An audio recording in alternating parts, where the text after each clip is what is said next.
You and Caitlin are stuck in that tiny room, huh? Be grateful you even have a room. No way, it's so sad for Amelia to be in such a cramped space. While saying this, Pauline, my mother-in-law, looked down on me and my mom, laughing along with her. If you don't like it, feel free to leave, huh? Why not put your own mother in a retirement home? How would you feel about doing to your mother what you tried to do to me? Oh, when that time comes, make sure you pay for it yourself. She's your mother, after all. I reached my breaking point with the two of them laughing like that. Why should I pay for renovations for people like them? That's when we decided to take our revenge. My name is Sherry, and I'm turning 32 this year. I live with my mother, Caitlin, and Darius, enjoying peaceful days. After Darius's father passed away and the funeral was over, Darius said this to me. Dad's gone, and Mom's feeling lonely. Think we could live together? Turns out Darius, being the eldest son, was told by his sister that he should take care of his mother. At that time, I was also criticized for living with my mother. I don't mind, but it bothers me a bit that Amelia talks about her family. Sorry, my sis is close to Mom and thinks she can say whatever she wants to me. If you're against it, it's okay to say no. I worried about living with both sets of parents, wondering if my mom would mind. But since she said it was okay, we decided to let Pauline use the small guest room. I'm truly sorry. Let me know if there's anything you need anytime, Pauline said when she first agreed to move in. But things started to go awry when Amelia, the root of the problem, began to frequent our house. At first, I'm just worried about Mom. That was her reason for visiting. We didn't mind, even when we weren't home.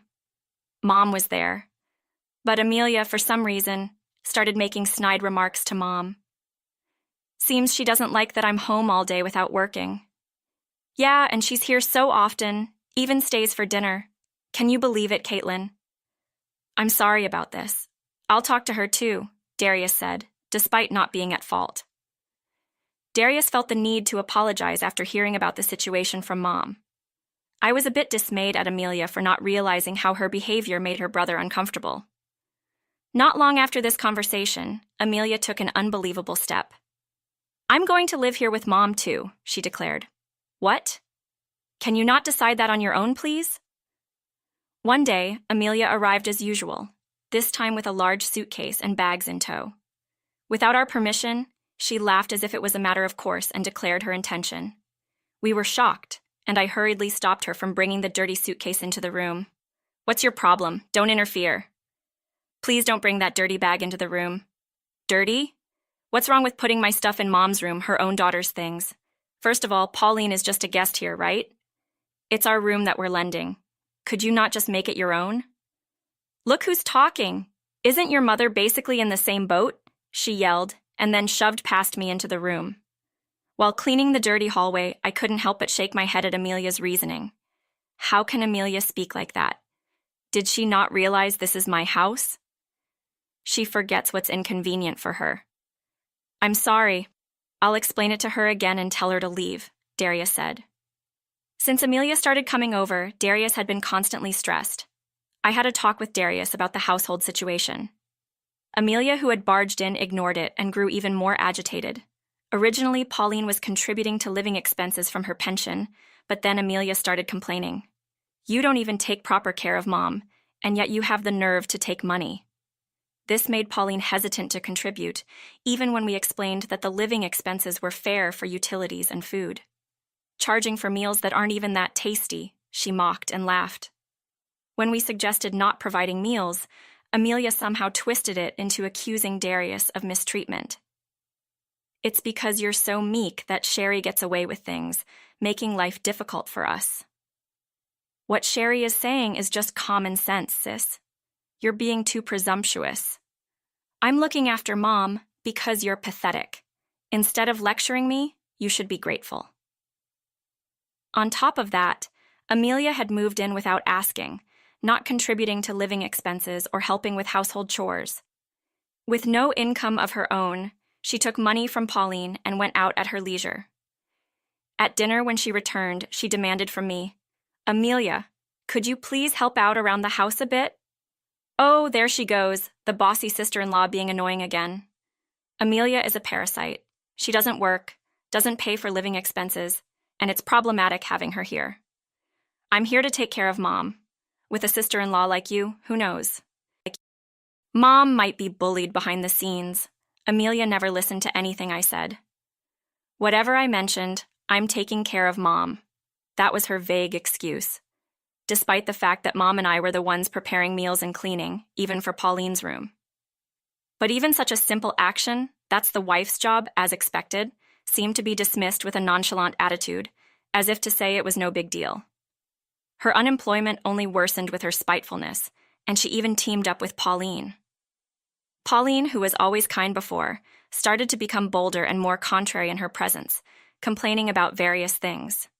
She disliked the seasoning of the meals and would order delivery, expecting me to pay for it. This led to numerous arguments involving Darius and Mom. Enough is enough. Do you even realize what you're doing? Can't believe you have the nerve to talk back to your sister like that. Really, poor Amelia. Maybe I spoiled her too much for being the younger sibling. Mom, you're the one spoiling Sis. Please apologize to Sherry. Because of you, Sherry's getting too bold. I wish you'd step up and make things easier for Mom and the rest of us. Pauline and Amelia would often make demeaning remarks about me, getting above your station as a sister-in-law. Their words clearly conveyed a condescending attitude, looking down on the situation. Whenever Darius tried to argue back, especially Amelia, she would become heated, and the conversation would go nowhere. Despite repeated warnings about Amelia's laziness, Pauline would defend her, and they would gang up on Darius, making it necessary to ask Darius not to provoke them too much. Darius felt helpless against Amelia and Pauline's actions, and frequently apologized to me and Mom.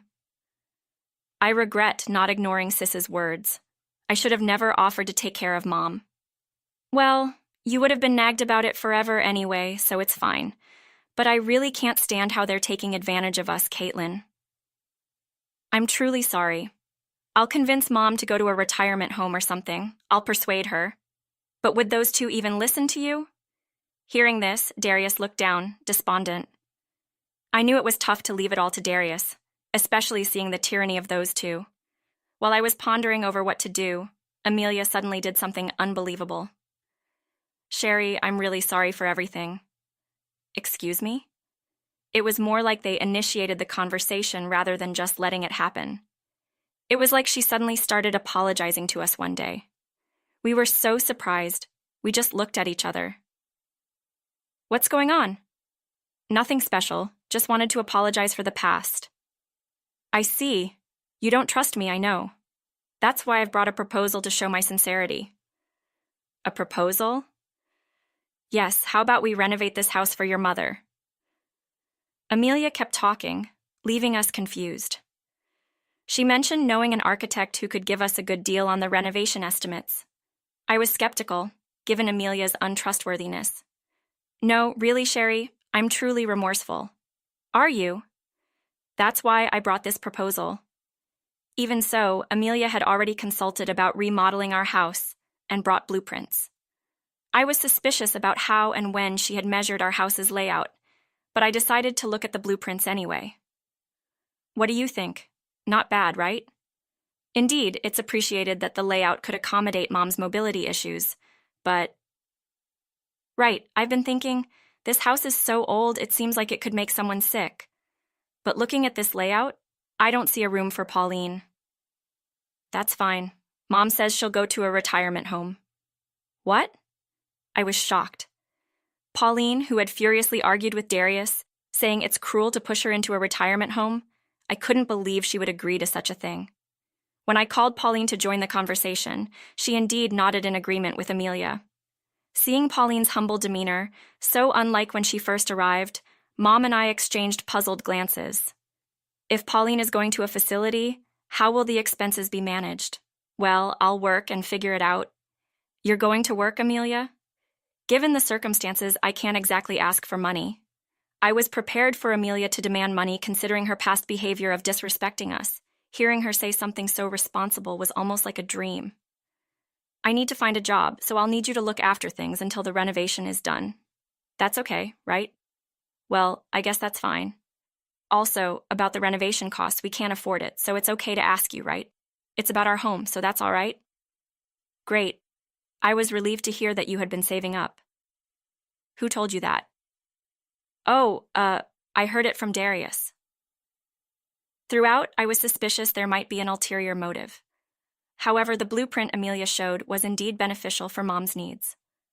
Most importantly, if it meant the two of them leaving our house, it was a welcome relief. That's what I ended up thinking. When I told Darius about it after he returned from work, he had the same suspicion.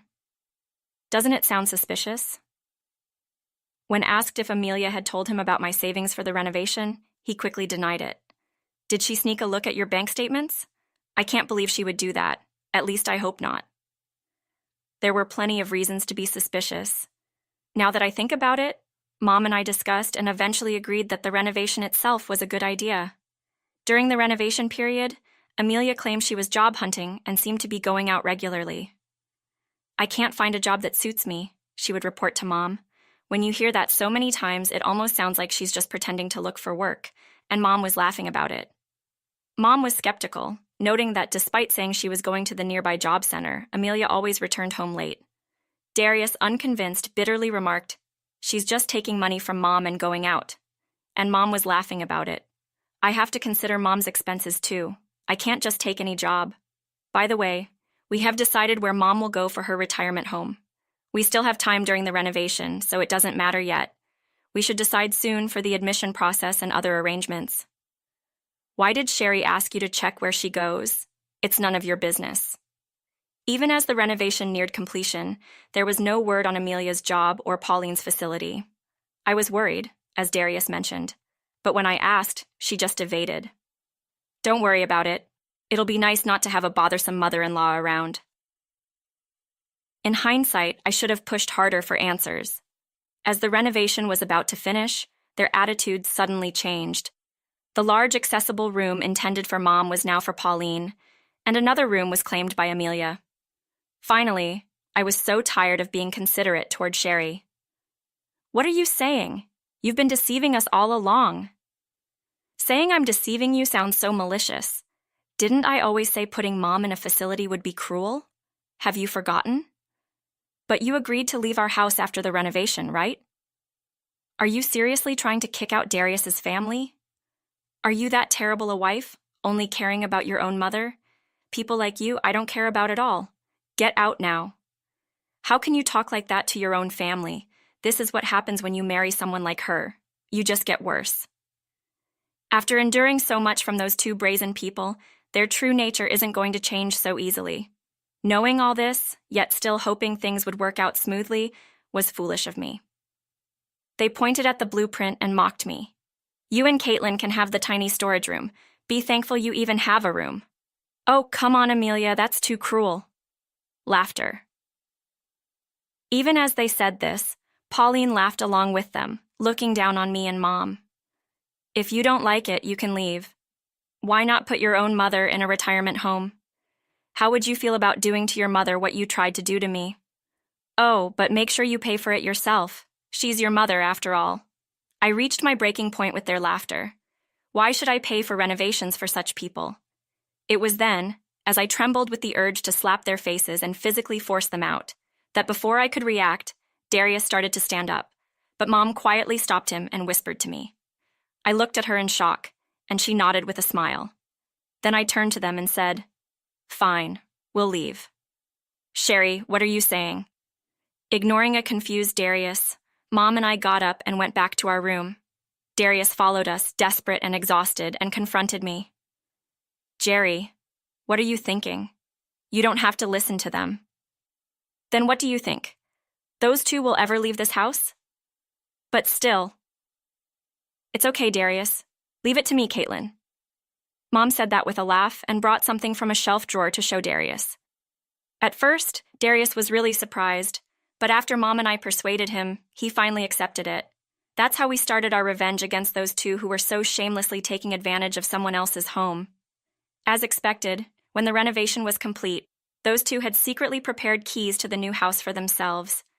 Seeing the missing luggage for the two of them and their detestable note, I sighed.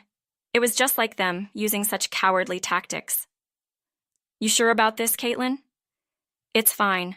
We had already made up our minds to some extent. Sooner is better. Get the car ready, Darius. Sherry, too. I'm sorry for my family. It's okay. I realized you couldn't handle them. They're not my family. My family is just you and Caitlin. Yeah. Once Mom made up her mind, she was incredibly quick to take action. Mom handled the proceedings so efficiently, as if she had been preparing for this for a long time. Swiftly completing most of the process. Though I felt bad for leaving everything to her, seeing her satisfied look, I couldn't say anything. About 2 weeks after that, those two realized our retaliation. Wait, what on earth did you two do? What do you mean? Is something wrong? Our house got seized. You two must have done something. They had rushed over here disheveled, and I couldn't help but laugh. To avoid causing a scene at the front door, I let them into the house for now. Seized? That's a misunderstanding. We just sold the house. Sold? Why? Why, you ask? Because of that annoying unemployment situation. What? You, as a daughter-in-law, acting so high and mighty. I've said it many times, but that house is my property. I inherited it from Dad, so neither you nor Darius have any rights to it. Huh? But houses belong to the one who earns the most. You're interpreting things to suit your convenience too much. According to Amelia, she seemed to want to claim that the house belonged to the one who earned the most, Darius, and therefore it belonged to their family, including themselves. Their self-serving arguments left us speechless. You deceived us. How low can you go? What are you talking about? Deceiving? Whatever. But the house is going to be sold, so please leave as soon as possible. That's so inconvenient. We even bought new furniture and we really don't have the money. I won't take away your personal belongings, but if you've caused any damage to the house, you'll have to compensate for it. Don't mess with me. Who's messing with whom? After doing whatever you pleased in someone else's home. Since I hadn't seen them do any housework properly before, the inside of the house was probably in a terrible state. Mom had taken care of that as well. If someone breaks in and lives in our house without permission, we won't hesitate to hand them over to the police. He seemed quite flustered as everything was arranged that way. Do you really think you can get away with doing whatever you want as a daughter-in-law? It's actually you who's been doing whatever you wanted all this time. They gave us this apartment. We were only planning to stay here during the renovation, but we'll stay here instead. Feel free to do so. We'll be moving soon, so the room will be vacant. Oh, you can handle the rental contract yourself. Moving? Where are you planning to go? I'm not going to tell you. Amelia, who was looking around the empty room filled with cardboard boxes, was taken aback. Seemingly understanding the situation, Amelia and Pauline, who could no longer persist in staying in our house or clinging to our family, turned pale instantly. This is a joke, right? It's not a joke. Darius also plans to cut ties with you. Please don't say that. We're a family, aren't we? Family? You, who have insulted people, caused trouble, and can't even apologize? Finally understanding that we were serious, the two of them started apologizing in a hurry. Words trying to soothe me and Mom poured out one after another, but they didn't have the slightest effect. Wait, please. Really, Mom's legs are bad, and it would be a problem if she can't stay in that house. Then how about a retirement home? Of course, the expenses will be covered by you. At that time, it's only natural, right? She's your mother. Even though it was revengeful words, saying it out loud made me realize that it was indeed a cruel thing to say. As I frowned at their unpleasant words, the two of them looked at each other and began to argue and hurl insults at each other. Seeing this, Mom, who had been silent throughout, finally exploded in anger. Disgusting. A person with a twisted personality who only spends other people's money shouldn't be making a fuss. Besides, whether my daughter has good or bad manners is the mother's responsibility. How dare you, after raising such a pitiful daughter who can't even properly raise her own child and can only engage in ugly quarrels, have the audacity to speak so arrogantly to someone else's daughter? Her expression was so intense that Amelia and Pauline were left speechless. Pauline, apparently deeply affected by Mom's scolding, sat down on the floor, becoming smaller, and repeatedly apologized in a quiet voice while keeping her head down. Amelia, too, seemed hurt by being referred to as a pitiful daughter by Mom's scolding and had become similarly subdued. As compensation for doing as they pleased in someone else's home, we gave them a deadline to clean the house before kicking them out. They resisted the idea of cleaning for a while, but the mention of legal action made them comply. Thanks to the renovation, we were able to sell the house at a price close to that of a new one. With that money, Mom moved to an apartment she had been eyeing away from the local area. As for Amelia and Pauline, they now live together in an old apartment. Sometimes, Darius, who hasn't blocked their messages, hears, "I want to apologize to Sherry." But when asked if they're willing to pay compensation, the replies suddenly stop, or so I've heard. All right, everyone's presentations are done, Nick, the manager, said as he tried to move the discussion forward. Excuse me, I haven't. I recently found out something. Nick interrupted me and began to speak. There's apparently someone in this department who didn't graduate high school and is just a part-timer. Meetings should be for employees only. Absolutely right.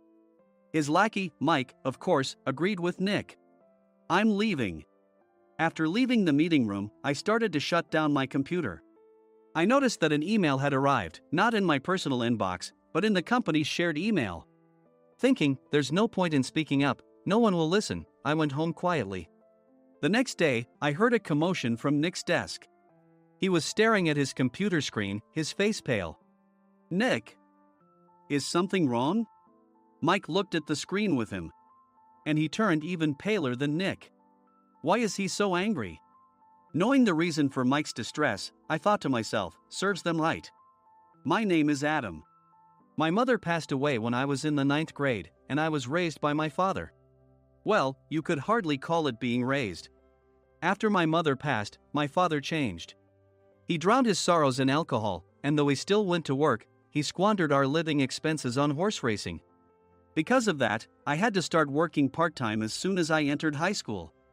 Every month, I went to the convenience store with bills in hand that couldn't be auto-deducted from my father's account. Even though I endured it because I didn't want to be alone, I reached my limit in my second year of high school and dropped out. I found a live-in job at a distant inn. Thank you for everything. The day I left home, my father, still staring at the TV, spoke. Take care. That was our last conversation. Back then, 18 wasn't the age of majority, so I needed my father's permission to work, and I couldn't hide my place of employment. Yet, my father never visited me even once. I kept working just to survive, and before I knew it, I was 42.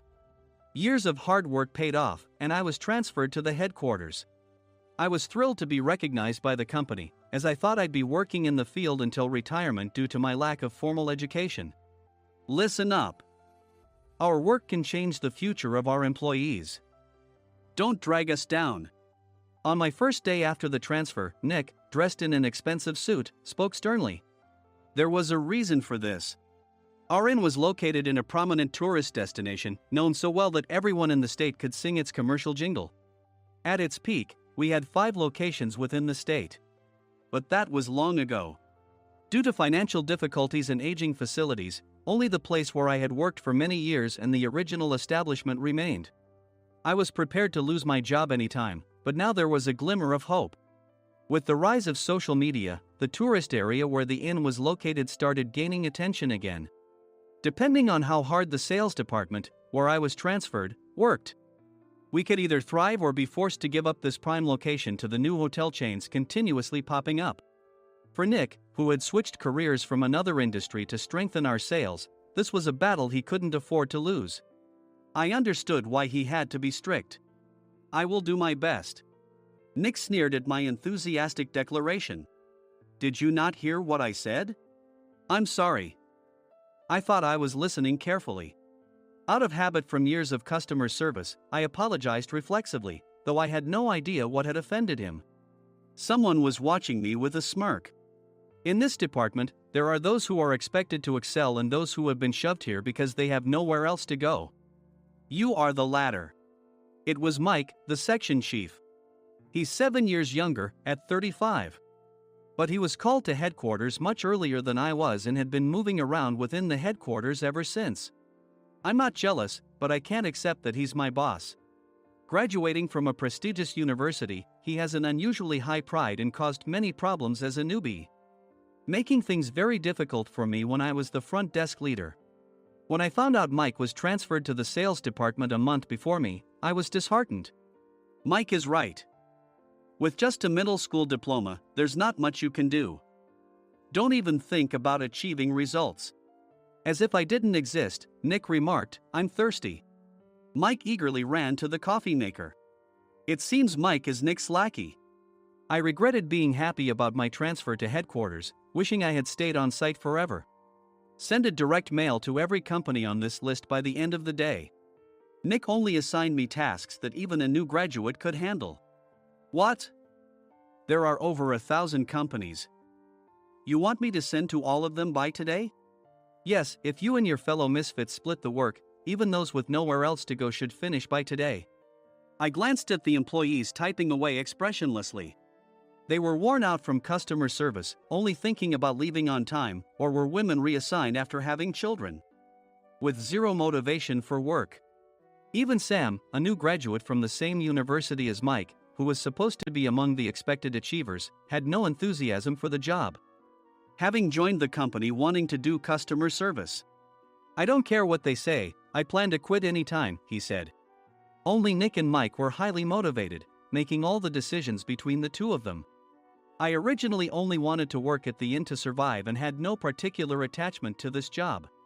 I swallowed my words, thinking I had no right to reprimand them. About a month after the transfer, Nick told us with a frustrated look, "To commemorate the 50th anniversary, we've decided to create a plan exclusive for one group per day." Originally, Mike and I were supposed to come up with it, but our president, Mr. Thompson, insists on hearing everyone's opinions. "So, you all get a chance." As Nick explained, Mike began handing out prints. "Make sure not to embarrass Nick. If your ideas are half-baked, you'll have to redo them." It seemed that they had printed his handwritten notes by Mr. Thompson, which included several questions and a section for free responses. It made sense why Nick had to seek our input, given that all responses had to be submitted to Mr. Thompson. We were given a week to think about it, and a meeting was scheduled to compile our ideas.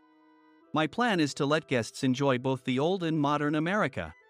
Nick began the presentations. Guests would watch a master confectioner at a nearby traditional sweet shop make sweets in front of them.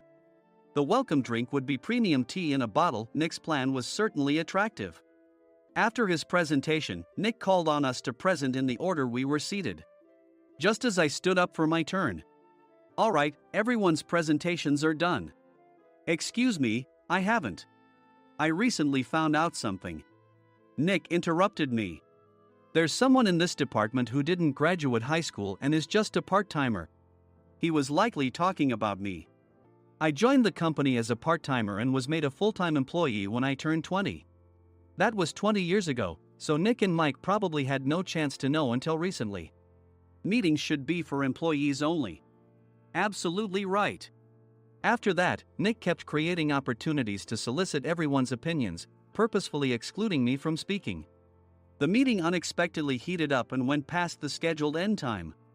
A few people asked to leave, and the discussion continued with the remaining few. "Still here?" Normally, you'd leave in that situation.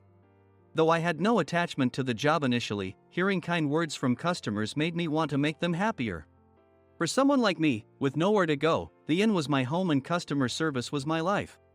I felt pathetic about my current self. "I'm leaving."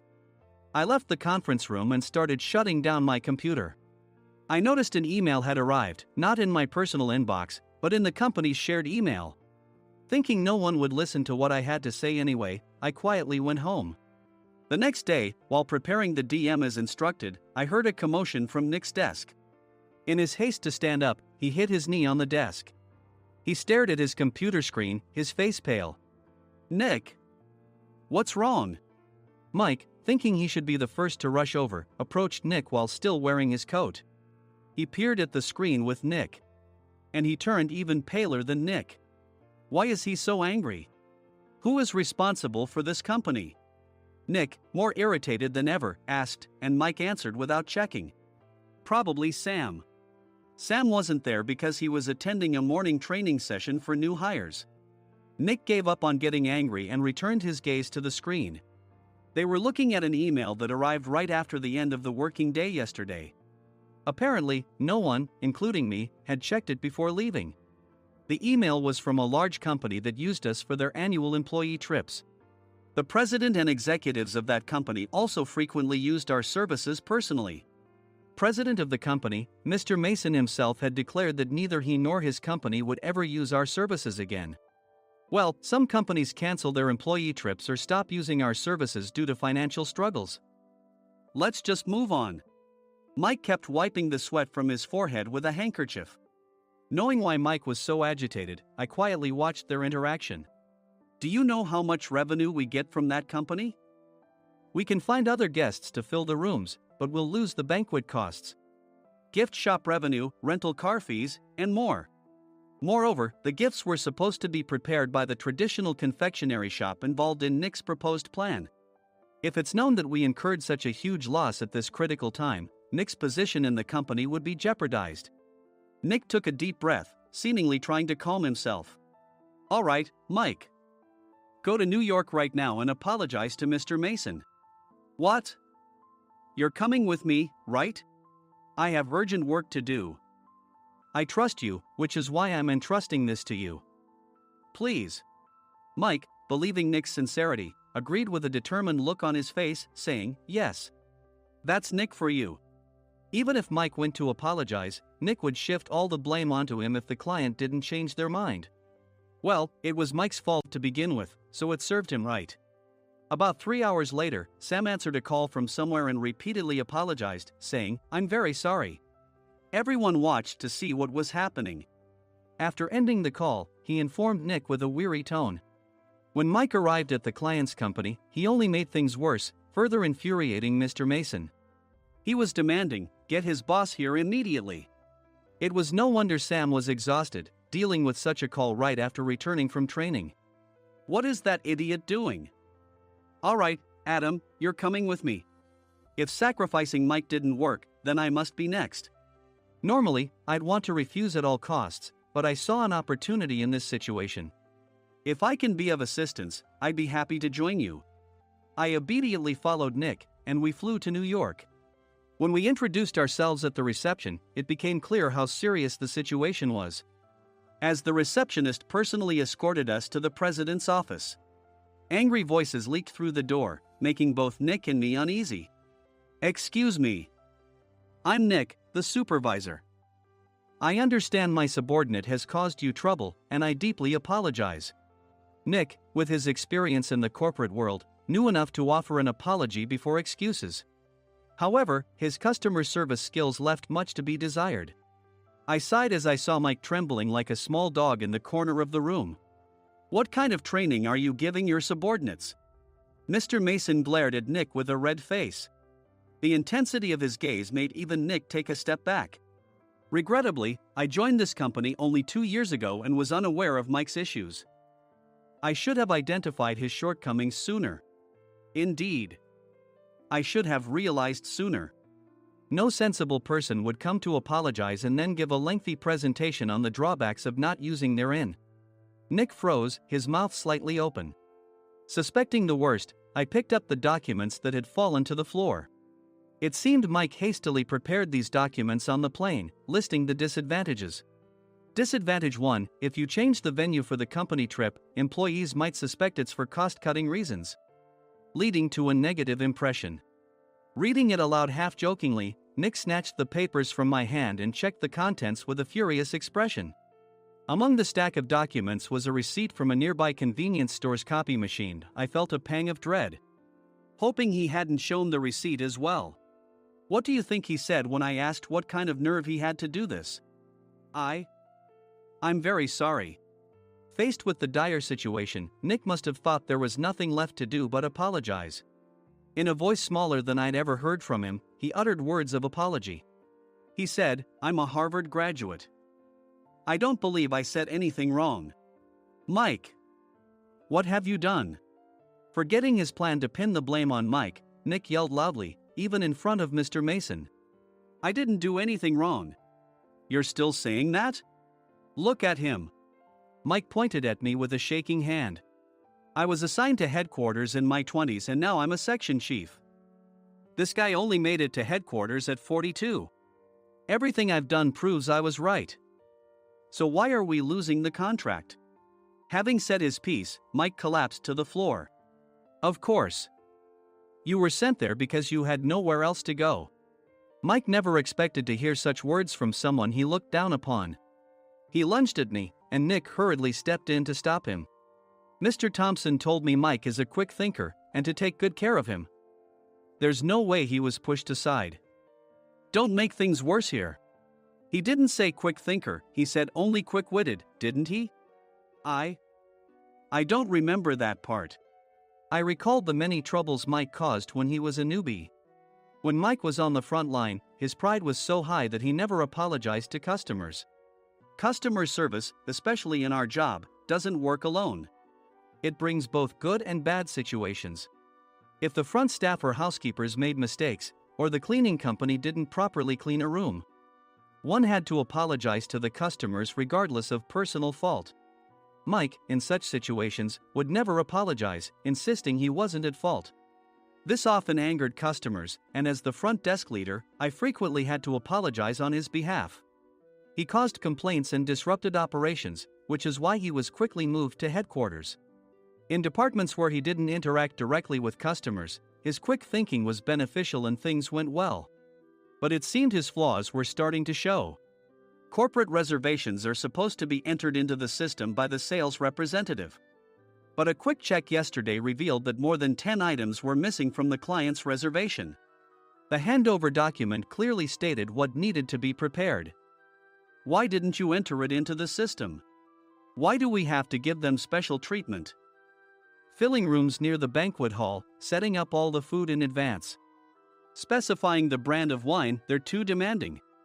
No wonder he always angered customers, I thought, feeling a headache coming on. Grouping them in rooms near the banquet hall is for our benefit too. It makes it easier for the staff to set up beds and serve breakfast since everyone's schedule is synchronized. As for the other requests, Mr. Mason suggested them to lighten our load. I didn't know that. Nick finally seemed to realize that Mike was the one who had angered the client. What did you say to them? I just told them we wouldn't give them special treatment anymore. We shouldn't waste effort on things that don't bring in money. I was utterly exasperated at his lack of understanding of customer service. Of course, we shouldn't comply with unreasonable demands. But carrying over successful practices from past stays makes customers feel remembered and enhances their experience. Good memories encourage repeat visits. That's part of our job. I looked down at Mike, who was sitting on the floor. In our job, nothing is a waste. Mr. Thompson likely moved you to the sales department, hoping you'd finally understand this. How do you think he feels now that you've failed to meet his expectations? Mike, tears in his eyes, fled the president's office. I was amazed he still hadn't apologized. You have it tough, Adam. It's okay, we're all employees of the same company. I deeply apologize for this disrespectful incident. Especially after all the care you've shown us. If it weren't for you, Adam, I really would have stopped staying here. When I heard you were moving to the sales department, I was willing to reconsider if you handled it. Seeing us talk so amicably, Nick's face contorted. Do you two know each other? Adam's service is excellent. I always requested him specifically. Normally, we don't accept specific staff requests, but we made an exception for Mr. Mason, adjusting my shifts accordingly. He had personally stayed at our hotel just before my transfer, and during casual conversation, I mentioned, I'm moving to the sales department soon. If I hadn't told him then, things could have been much worse. Please continue to take care of us. I look forward to it.